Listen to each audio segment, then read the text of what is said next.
عاشقاي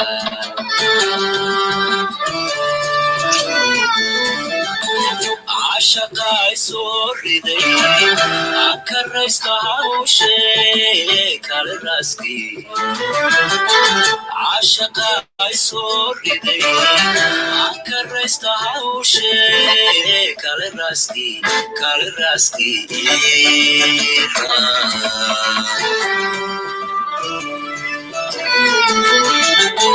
أبا ويقول ريورتي تربط منك يوم ونهار عاشقا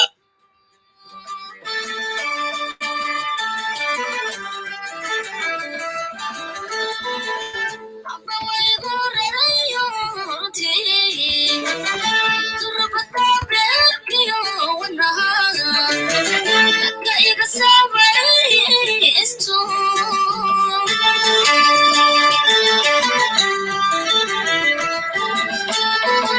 حب الروح تونو اللي قالي اللي حب الروح تونو اللي قالي اللي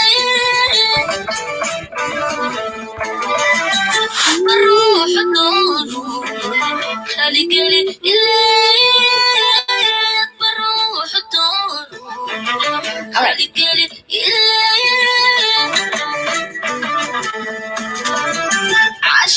I hope inaad si fiican haddan lay maqlo.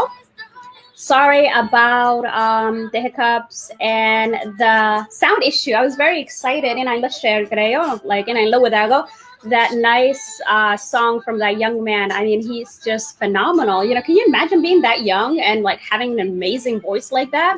Wow. And like I actually discovered this video.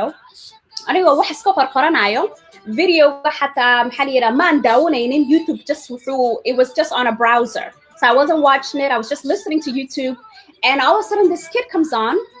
At this point I don't know it's a kid, right? I just hear this deep voice and I'm like, oh, mashallah. So I click on it. I'm like, it's just this young man. So he's very mashallah, very mashallah. So I'm very glad. Thank you, Hassan. Wait, it means like it happens. So wait, wait, like it happens, right? So Eid Mubarak, everybody. So Eid Mubarak. It's a really exciting Eid, even though it's a different Eid, right? It's exciting because it's the first what's Eid during COVID, right? It was a Ramadan during COVID. It was an Eid during COVID. So it's all, you know, very strange and very new. So yeah, and the really exciting thing was the Eid that saw the moon. How exciting is that? That Eid was declared in Somalia, and nearly, I think, all of Africa was in unison here and went against, you know, the powers that be.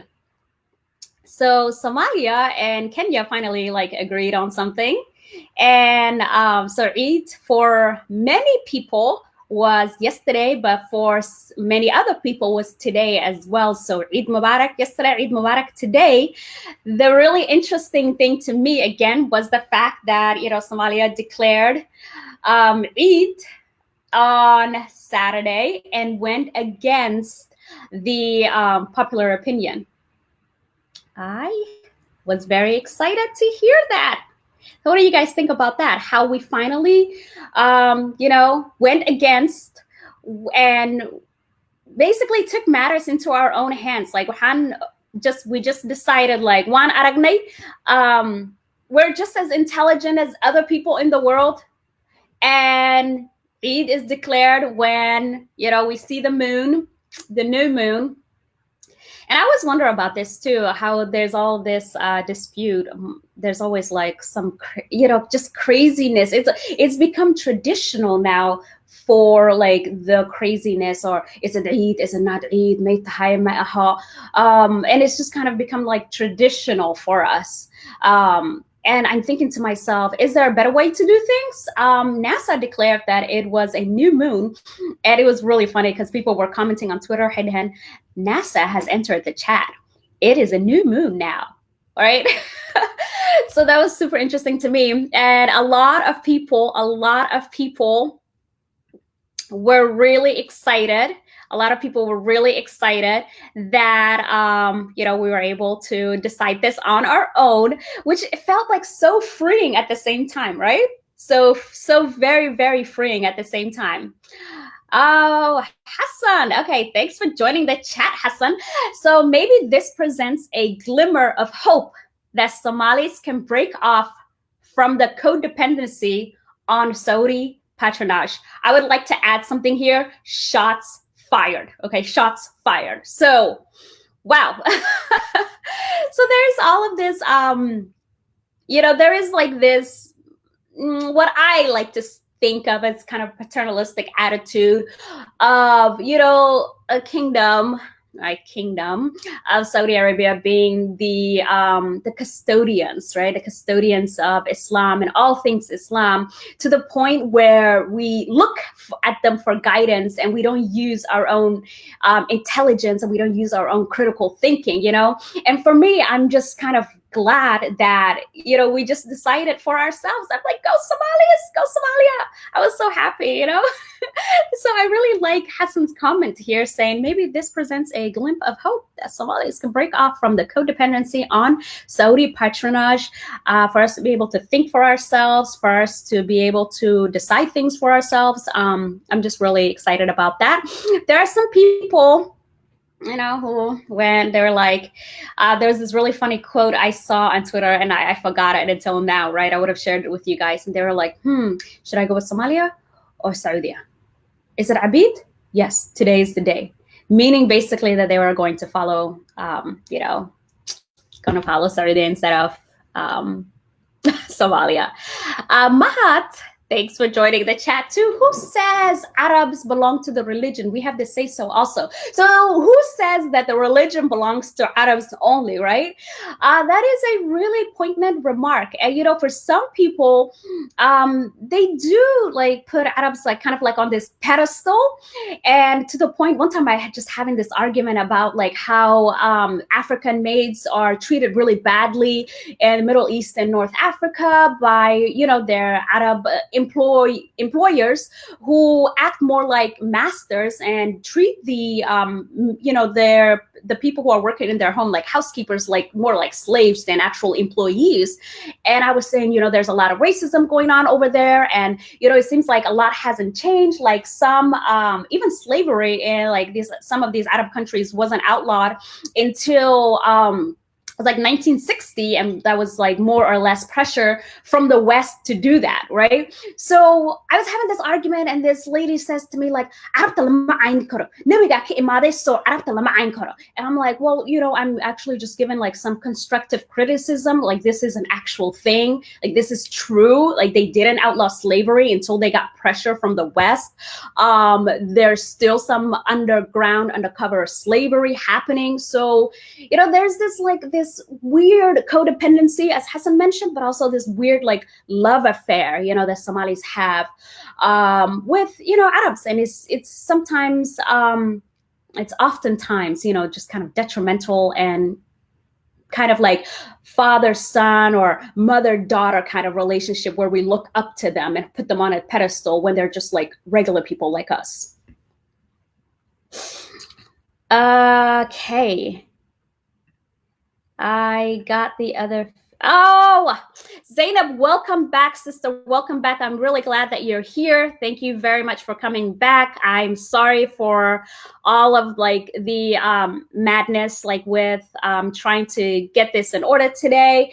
Typically, it's a little bit better, but I thought I'd try this new thing where I post like the YouTube. I think I'd also like, posted the YouTube somewhere else. But thank you so much, Zainab, for coming back and joining us, right? So we were talking about how finally, we're breaking free and deciding things for our own. And I hope this becomes like a norm for us. I hope this becomes like a thing that we continue doing, continuing like trusting our like learned people, our intellectuals, and not wait for guidance or not wait for leadership outside of us, right? And it goes back to the whole like local issues requiring local problems, and it goes into like a wider discussion of Africa and also like Somalis. But that's, I believe, I believe that time will tell.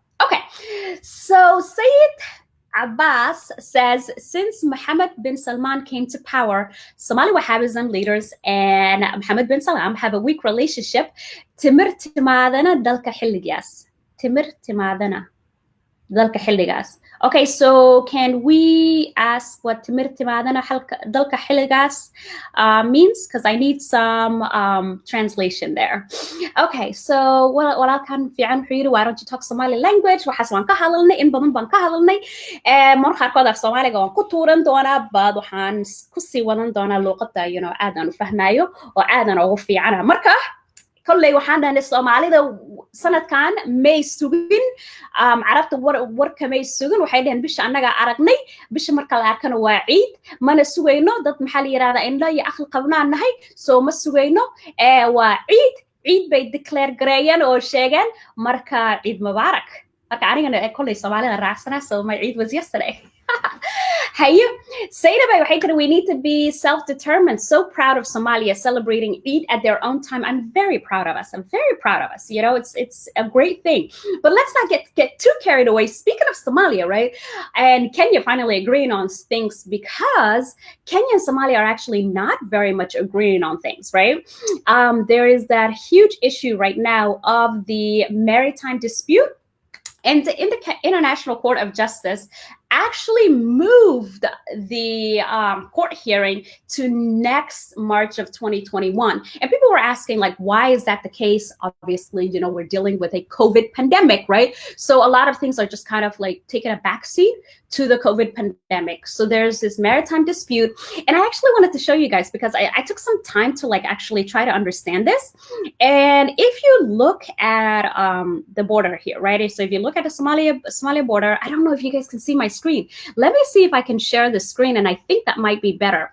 Okay, so, let me share. I love this. Okay, let me show this in the stream. Okay, and okay, so if you can see in this stream, I am like highlighting things. Okay, so here's Somalia and here's Kenya. And as you can see here, this little region is where the dispute is. So in this little region where the dispute is, Somalia waxay leedahay borderka hore ha loo sii raaco, so you just follow the land border, and that's where it stops. Kenya waxay leedahay, let's go at a 45-degree angle, and this is where our border is, and this is a little part isku haystaan. And apparently there is a oil and natural gas found there, so there's a huge dispute there. And a couple of times they've taken it to settle this, and eventually it's gone to the International Court of Justice, and now the deadline or the time has been postponed. Kenya's saying, hey, we've been using this area for like over 100 years. I haven't verified that. I don't know whether they've been using it for 100 years. I'm going to look into it. But their argument is, we've been using this for like over 100 years now. This will cause all types of problems for us. This will cause problems with our sea border with Tanzania. This will cause problems with Tanzania and Mozambique, and then it will cascade into issues to all the way to South Africa. So this case now has been pushed back, and it's going to be they're looking for the, I don't know if the powers that be are looking for. Kenya's looking for it to go their way. Somalia is looking for it to go their way. As as a Somali, I'm obviously not impartial here, right? But I have great love for Kenya too, despite the two countries' differences. I spent a lot of my youth in Kenya. So I've told you guys about that, where I spent 14 to 18 in Kenya, and I learned Swahili, even though right now it's quite rusty. And I got love for the place. And when I think about going home and when I think about visiting Africa, Kenya is always like very high on my list. All right. So, what do you guys think then, in terms of the Kenya-Somalia dispute, how this is going to go? Do you think that after, so Kenya hasn't had a perfect, history since independence, right? And there's a lot of that, obviously neocolonialism and things going on, right? But they've managed to remain a country, somewhat, obviously stable country, right? For the time period from independence from colonizers, the Brits, to now, where Somalia has, unfortunately, been considered a quote unquote failed state. And we're still looking into what that exactly means, right? The definitions that means. And we're still looking at how, that is determined. But for all intents and purposes, for like about 30 years, right, it's been considered a failed state. So do you think that this is going to impact, like this, do you think that history is going to impact which way the International Court is going to sway? Do you think they're going to say like, hey, this country, since independence has fared okay, they have their issues, corruption, hello, Kenya. But, this country has been basically a failed state for nearly 30 years. Like, can we really go with them? What do you guys think? Hey, Zainab, so thank you, right? I love like doing this show, and I'm a teacher. So as an educator, I love like things that, information that add value to my life and things that I think may add value to other people's life as well. So I'm really glad, one, that you guys are here with me. Thank you very much. And two, we're just like, learning together, because learning for me has always been important, and will continue, education will continue to have a huge importance in my life. So when I do this stream, my objective for this stream and, for my online presence is always to educate and to inform. So thank you very much for this comment. I appreciate it. Hassan, these border disputes can be adjudicated peacefully and with satisfactory outcome once political interest and rabid nationalism is eliminated from the talks. Speaking of political interest, right? So Kenya borders Somalia via the region of Jubaland, right? And so there's also this conversation that Kenya is trying to influence the decisions by colluding, it's rumored to be colluding with the Jubaland administration against Mogadishu and to undermine, the Somali central government. So there's all of those kind of things going on too. Jubaland shares this history with, Kenya, because it's bordered right there, right? And right now they're fighting alongside against Al-Shabaab, down with them. Hope that none of you guys are here on the feed. In that case, down with you. But anyways, you're right. They can be educated peacefully and with satisfactory outcome once political interest and nationalism is eliminated from the talks. But is that really possible? Is that really possible? Is there any compromise that can be reached that is to the interest of everybody at hand? Speaking, let's move to this topic that I found so interesting, because it then ties to Kenya and Tanzania, right? Corona divorces. Okay, so it sounds terrible, right? Corona divorces. Okay, so Corona divorces. Kenya and Tanzania are now having major issues, right? So having major issues as the COVID pandemic is causing a lot of friction between Tanzania and Kenya. And it's been purported also in the news that this is also causing conflict and friction between regular people too that are cooped up inside together. It's been challenging, hasn't it been? So there's more than just like countries fighting that can come out of coronavirus. Apparently there's also that conversation of corona divorces and people just having it. They're just having it. And that the life that we were leading that was just so busy and full of activities was just kind of allowing us to forget, the everyday mundane and the everyday issues that people are now being confronted with. But basically, Kenya tested all of these truck drivers from Tanzania, and it was like 19 of them, and basically said, hey, Tanzania, you're sending us truck drivers that have COVID-19, and now you're infecting our population. And Kenya really kind of has a reason for concern because the Tanzanian president isn't really taking COVID-19 very seriously. He said that tests on goat and papaya on fruits were showing positive, and he declared like 3 days of prayers to, thank God for the fight against COVID-19. And things are opening up by June 1st in Tanzania. So sporting events and colleges are being opened by June 1st. So Kenya really does have reason for concern against what Tanzania is doing.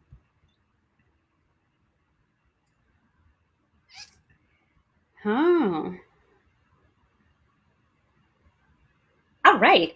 So just checking the comments real quickly. MC Wheel wuxuu yiri, he went back a little bit, said Mohammed bin Salman wuxuu lacagtii ka jartay wahabiyada Soomaaliya ama i'tisaam team. Ooh, hot tea. I don't know about that. I like to focus on things that I can like verify, but money is always, a determinator, right? Money makes a difference, So yeah. Hassan, Tanzania president is anti-science and delusional. He is East Africa's Trump. Ooh, shots fired. He is kind of like, yeah, whatever. Coronavirus, I'm just in my big mansion. People are dying out there, I guess, right? So it's very disheartening, But, there are places here in Africa that are having success with coronavirus, right? So Africa coronavirus. So one place that is having, that is having a lot of success is Mauritius, which basically for 3 weeks hasn't had any cases and has been testing a lot of its population and has also been considered or named as Africa's #1 best governed country. So Mauritius, right? But we have all this talk about coronavirus all over the world, right? And we're not really looking at what Africa is doing right. And there's even like a surprise that Africans' death toll or active cases aren't so many. There's this like, why aren't you dying, And I just feel that that skepticism against Africa's potential, the intellectual abilities that are there just seem like so racist. That's what I think, at least. What do you guys think? So all these news articles that I'm reading, why isn't Africa doing so poorly as the rest of us? Instead of looking at like the positive, like, hey, what are they doing that we're not doing? And how can we learn from them? There is like, maybe they're not testing enough. Maybe their tests aren't very good. And it seems very like paternalistic. And I mean, there's no other way for it. Racist, So Zainab says that skepticism is racist. We saw Senegal having a really good, understanding of COVID and really fighting it hard. We have Mauritius doing really good. We have these positive stories like from the continent that aren't like being recognized. And instead the focus is, why isn't the continent doing so poorly? There's this association like with Africa of just death and disease and war and terrorism and all these horrible things, right? So it's like there is like this undermining of Africans and our intellectual abilities and our abilities to combat our local issues and, do what's best for our people. Zainab Habon, I agree with you. The West is always trying to undermine Africans. And this is like a huge, like big issue, big issue that is that is continuous, and it's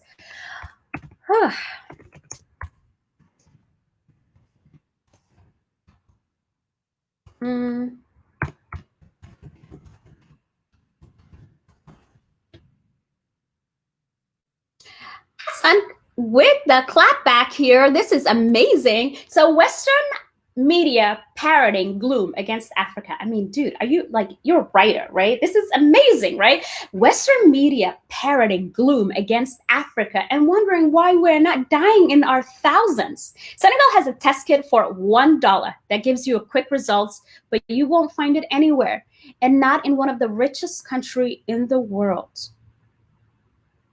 that I live in, that spends a big bulk of its budget on military, which is not even necessary, right? It's not for like military purposes. I would go out on a limb and say it's more for imperialistic ventures, right? Because you're not defending America, you know, outside of America, right? When you defend something, you defend it where you're at. So, and that's a whole conversation for another time, right? There's a whole nother conversation on, you know, Western imperialism in the 21st century. So definitely conversation for that. But yeah, so that Senegal has a kit for $1, an African country, and it's taking care of its people like that. It's such a surprise to Western countries, and there's no other word for it but the fact that it's racist. All right, so Abdi Muhammad wants us to take a step back and says, please tell us, do you think we will definitely defeat Kenya at final moments of court jurisdiction? So, you know, I don't know, and it's really hard to say, right? Because like I said, there's issues that, there's some background information, obviously, there's some history there, and there's this conflict of these bordering nations, which usually bordering nations, to be honest, always have issues and conflict of interest, right? So I really don't know. I hope so, right? My hope as a Somali obviously is yes, I do hope so. But who knows, right? Who knows? One story really that really caught my eye this week was that Israel gets its firstborn Ethiopian, hello, spelling, anybody? Spelling, Ethiopian born minister. So Israel has this interesting history, and from its inception to now, and it has this particularly interesting history with race.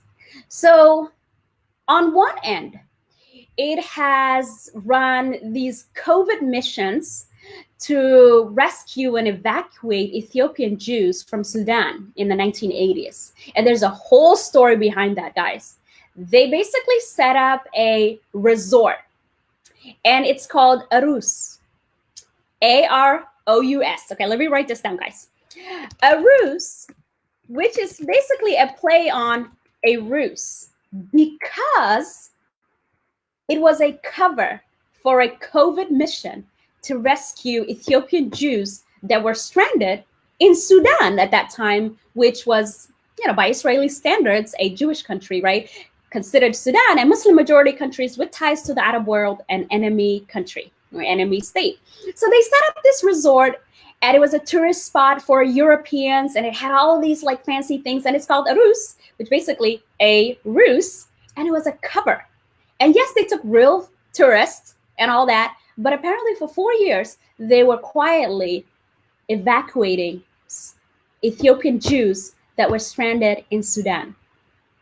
So on one end, they are running these like COVID missions to rescue Ethiopian Jews, right? Because Israel is considered a Jewish state, a homeland for all Jewish people, right? It also took about 14,000 Ethiopian Jews from Ethiopia in the early 90s. So they're pretty serious about, you know, making their state a homeland for Jewish people of apparently all races, etc.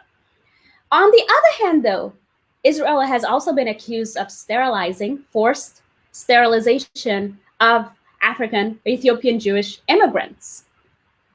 And the Ethiopian Jews in Israel suffer the highest rates of poverty and unemployment, and face a lot of racism and discrimination in what is supposedly, you know, their homeland as Jewish people.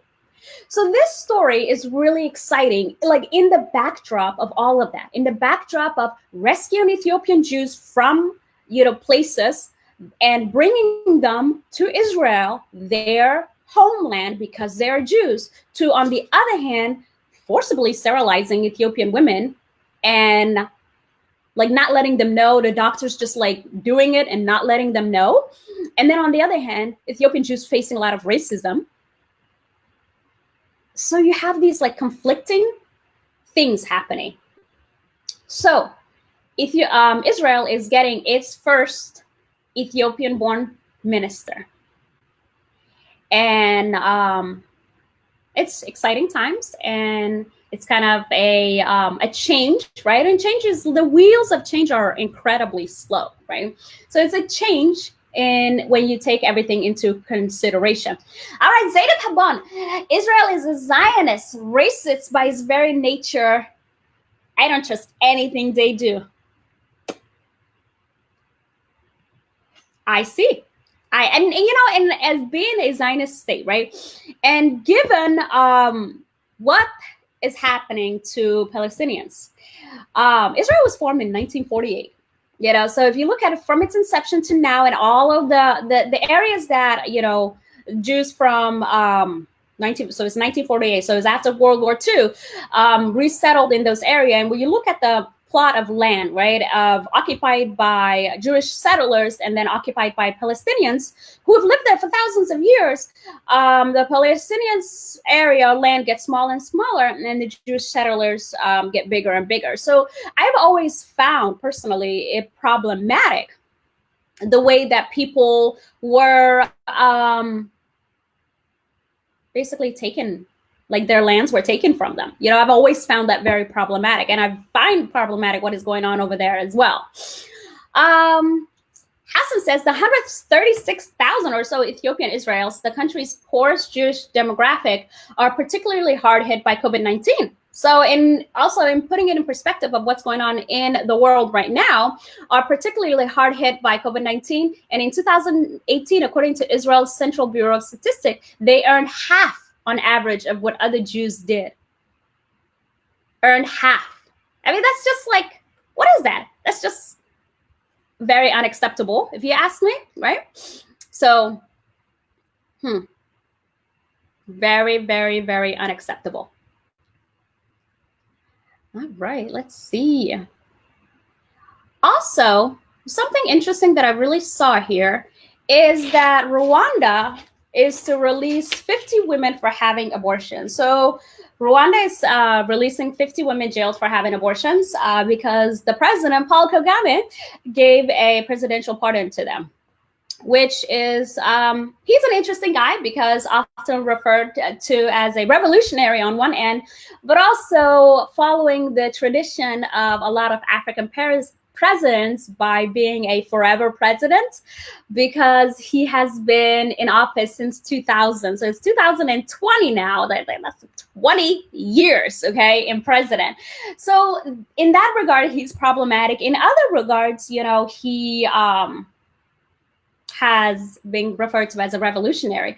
But in this instance, he gave a presidential pardon to 50 women jailed for abortions. And a lot of human rights activists are saying, that's a great thing.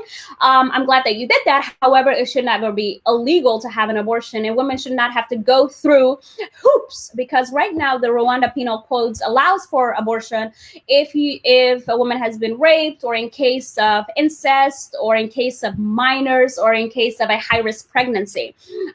So human rights activists are saying all of these things should not, be loopholes. Women should not have to be abused to exercise their reproductive rights. And they're saying once a woman has made up her mind to have an abortion, there really isn't anything that anybody or anything, even the government, can do. And this just only eliminates safe abortions. It does not eliminate abortions altogether, because a woman will still have abortions. Now, these are going to be more like the ones termed as back alley abortions, and they're going to be unsafe, and people are going to die. So it's not a deterrent, right? So these laws just criminalize women for exercising their reproductive rights. So it's one end, it's like, hey, thanks, I guess, dude. You did a nice thing, I guess, right? On the other side, it's like, why is this an issue? Why are, women being criminalized for exercising their reproductive rights? So Zainab Habban, yes, they jailed women for having abortions. Yeah. So, and some of them actually received a life term, which is the highest, highest punishment.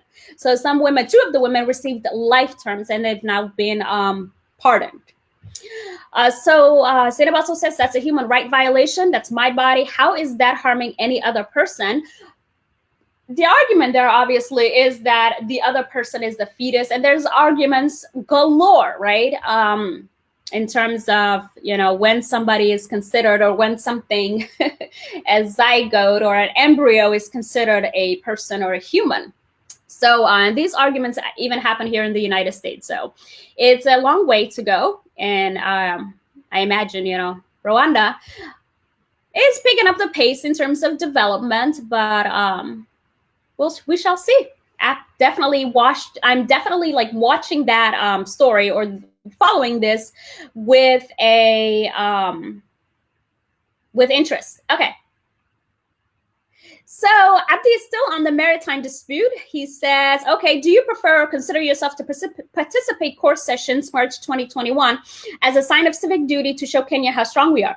Oh, I didn't even know that was possible. So we could go to the ICJ and like basically sit in. I'm presuming, court cases are public. So, but March 2021, I'm a teacher, and most likely I will be into the classroom. Hopefully COVID will be gone and I will be able to go into my classroom again, because I miss being in my classroom, and I miss, seeing the young people and teaching. Teaching online is just not the same, I don't like it. I prefer teaching in person. So Zainab, yes, it's a moral issue, not a criminal one, in my opinion. So yeah, so we have to like differentiate between moral issues and criminal ones, right? So because the criminal ones impact everybody, right? And then the moral issues, it's person to person. And people are going to have varied philosophical beliefs. So it is, it is what it is. The fact that women are being criminalized for it is a problem in its own, though. So it's a huge, huge issue. So even though there are early trials for a COVID-19 vaccine, the U.S. economy is reopening, So here where I live in the great state of Ohio, the other day I had to go and drop off some things at my school, and I had to drop off some things for my son's school, and the traffic was crazy. So basically the stay at home order is no longer an order, but it's more like a suggestion. And, people are going to do individual to individual what's best for them. So I've seen pictures and, videos of people just behaving as business as usual and just going out about their day. And businesses are reopening, and restaurants are going to be reopening here soon. And by June 1st, states are bit by bit reopening and with guidelines. But ultimately, it seems that if you go from a home order to a, hey, suggestion, we still think you should stay home and we advise you to, but now you're not going to be responsible or any way legally liable, then people are going to do what's best for them. I personally am going to probably stay put. Sometimes I go to the park and take a walk, because I kind of go a little crazy at home, and I just like go from being in bed, and I go to like going to the funny to the living room, and then watching TV, and then playing on the piano, and then playing on the guitar, and playing board games with my son, and then cooking and eating, and like things just kind of like get so redundant, and I'm just like so tired of it. So like in one end I'm like, outside, is it safe? Can we go? And another end, I'm like, realistically speaking, no, it's not. And it's not safe, and we shouldn't go. So, I don't know. Thank you, sister. Thank you very much. I will try to be safe. All right.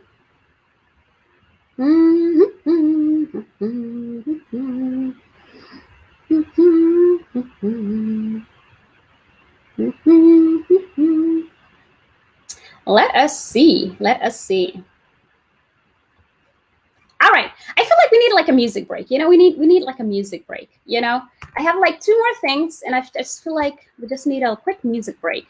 So I have discovered this video today, and I think it's just so fantastic. And this kid is crazy talented, like just crazy talented.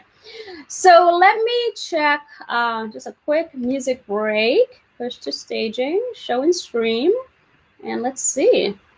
Ooh, I don't know. Does it work? Does it work?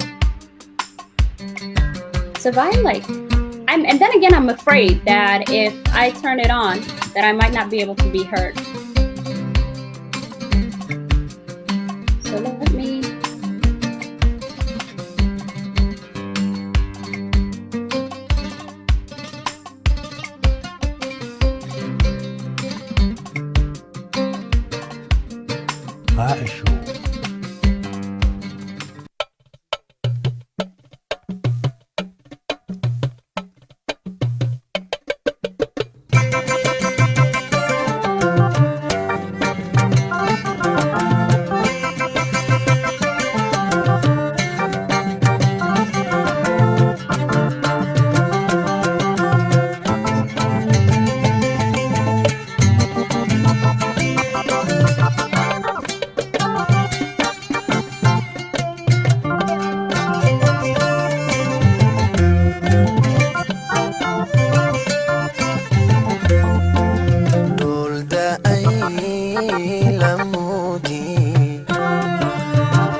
وفاء الشو.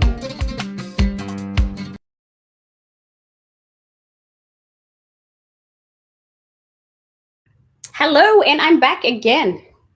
Okay. Every time now, I'm gonna have to check if I'm being heard. So let me confirm sound real quickly. I hope you guys enjoyed the song. Qofka wuxuu weydiiyey igu soo celiyo. So kii Hassan, please replay the one of Hassan. I will do that at the very end. So we got a couple of things left, right? So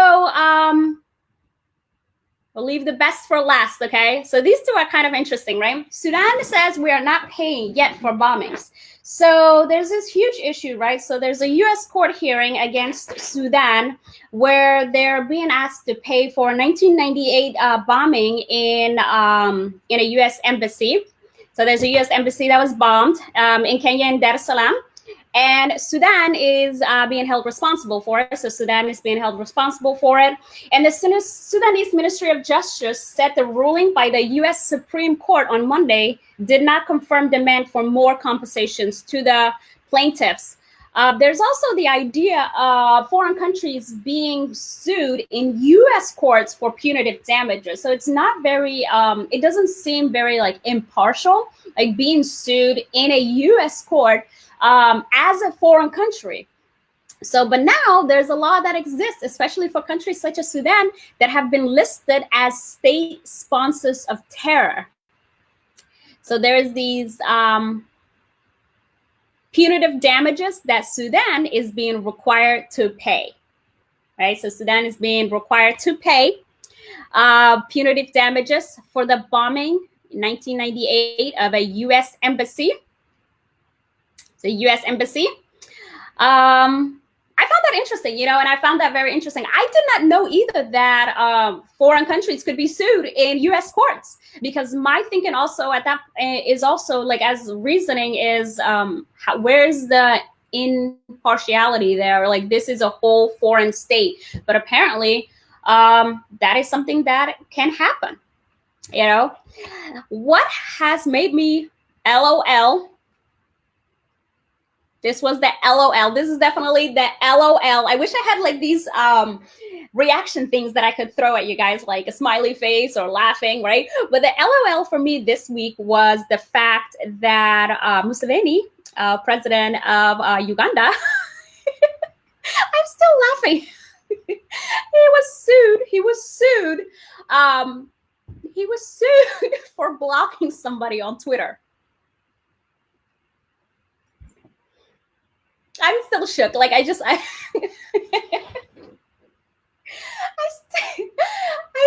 still can't believe this, I still can't believe this. So anyways, the president of Uganda was sued because he blocked one of his Twitter followers on his private Twitter handle. And it went all the way to the High Court in Kampala. And basically he was right to block. So he was right to block that person. And basically, I don't know whether to laugh or cry that this went to the High Court. But basically, the justice ruled that he was right to do so. And being a private Twitter handles, he says, therefore, the respective persons, President Museveni, Mr. Ofwono, and AIGP Kasinge, have the latitude, the right to choose whom to allow or block in those handles. So since it's a private Twitter handle, so then if you are you have a public office, then you cannot, I guess, and it's the public office Twitter handle, you cannot block people. Anyways, the justice further says, equally, there's nothing illegal or which precludes a public official from using his private Twitter handle to communicate or comment on a private matter or an issue of public concern. That would not in itself transform a private Twitter handle into public. So not only is he allowed to block people on a Twitter handle, his private Twitter handle, he can also comment on public issues as the president on that private Twitter handle. And just because he commented on a public issue using his private Twitter handle does not make his private Twitter handle now public. So anyways, Museveni wins that Twitter case. And I feel like that is the LOL. It is the LOL for the week. Oh, goodness gracious.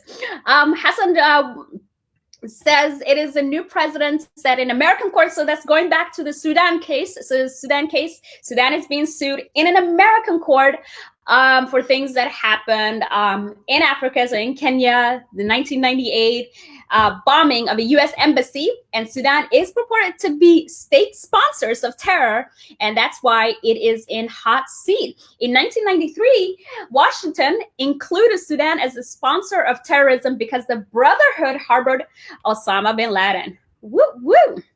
So we'll end the note on the we'll end the note. We'll end the note on the LOL. That's hilarious. Museveni is the OG. He was like, this is my private Twitter handle, and I'm going to do whatever I want with it, okay? Like, I don't care what you say. Yes, also found that hilarious. And what happened to Museveni Twitter? So just to give you a quick, I guess, synopsis, a user, sued him in court for blocking him. Anyways, I feel like it's at 51 minutes, guys. So any remaining comments, let me know.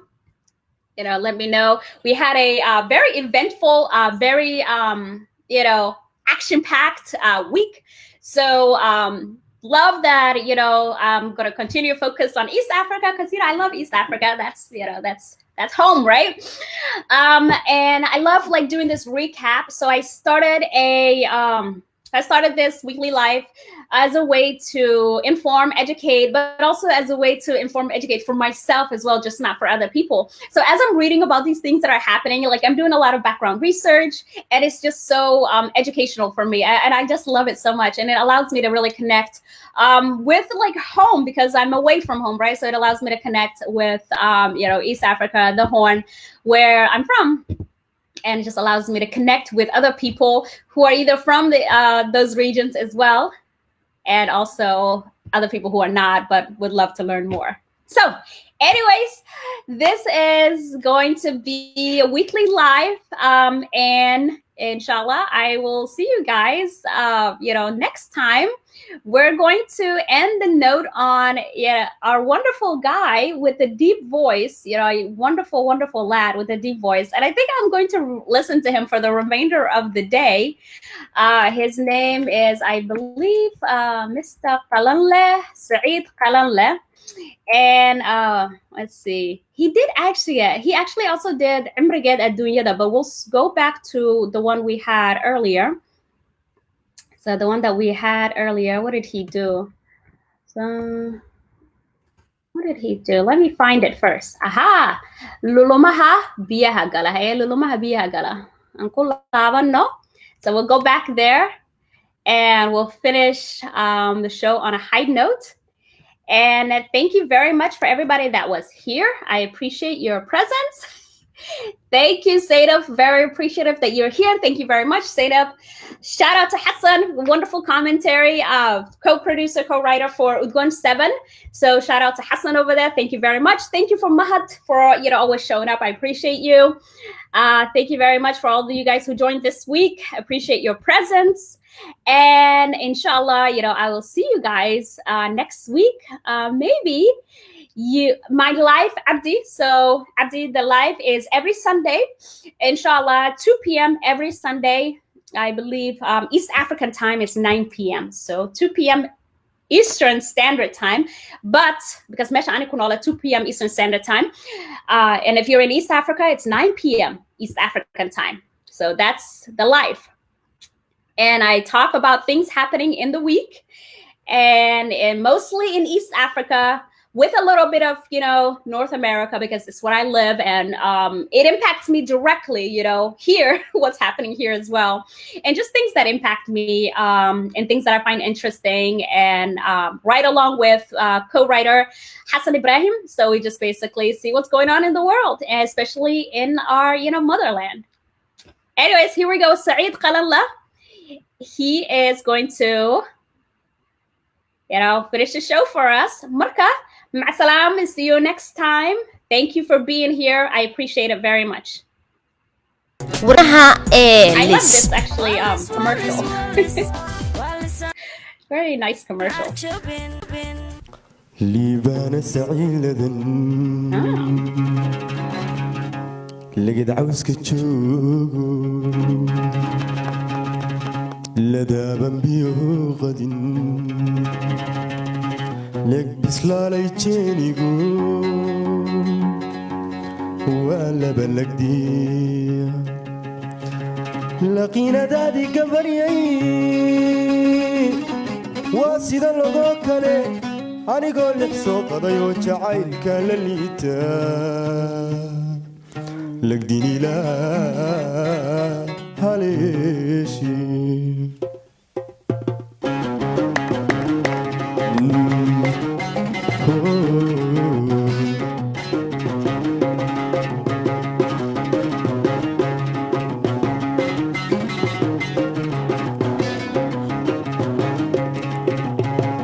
lumahabiyaha gala lagantiran dhex jooga lumbashada madaaye lumahabiyaha gala lagantiran dhex jooga lumbashada madaaye adna laabaca ku faantee libin waxaa ka gaadha laba laabtay socodkee adna laabaca ku faantee libin waxaa ka gaadha laba laabtay socodkee aniguna luriyooci lahashada kalgacalka aniguna luriyooci lahashada kalgacalka uglaqaadi waayo licliicayaani aniguna luriyooci lahashada kalgacalka aniguna luriyooci lahashada kalgacalka uglaqaadi waayo licliicayaani libin jacaylka layma sinin adna laguma madidine libin jacaylka layma sinin adna laguma madidine lugtaadigu adkaysaaye armadin liidagtaayo adna libin haleela libin jacaylka layma sinin adna laguma madidine libin jacaylka layma sinin adna laguma madidine lugtaadigu adkaysaaye armadin liidagtaayo adna libin haleela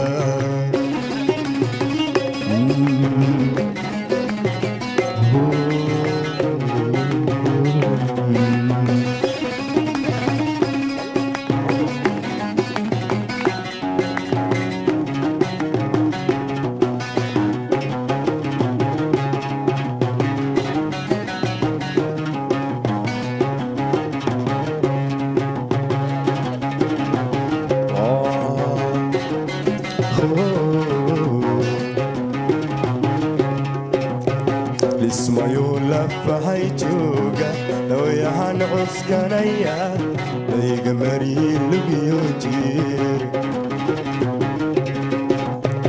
lismayo lafahay jooga looyahan cuskanaya layga mariin lugiyo jiir waylaaba codlaysaayo libin waxaan qaata carab laalan bilaagiine waylaaba codlaysaayo libin waxaan qaata carab laalan bilaagiine aniguna luriyooci lahashada kalgacalka aniguna luriyooci lahashada kalgacalka uglaqaadi waayo licliicayaani aniguna luriyooci lahashada kalgacalka aniguna alriyoci lahashada kalgacalka la qaadi waayo liicliicayaawadi laban jacaylka layma sinin adna lagum ma diidine libin jacaylka layma sinin adna lagum ma diidine lugtaadigu adkaysaaye armadliidagtaayo anna libin haleela libin jacaylka layma sinin adna lagum ma diidine libin jacaylka layma sinin adna lagum ma diidine lugtaadigu adkaysaaye armadliidagtaayo anna libin haleela anna libin haleela anna libin haleela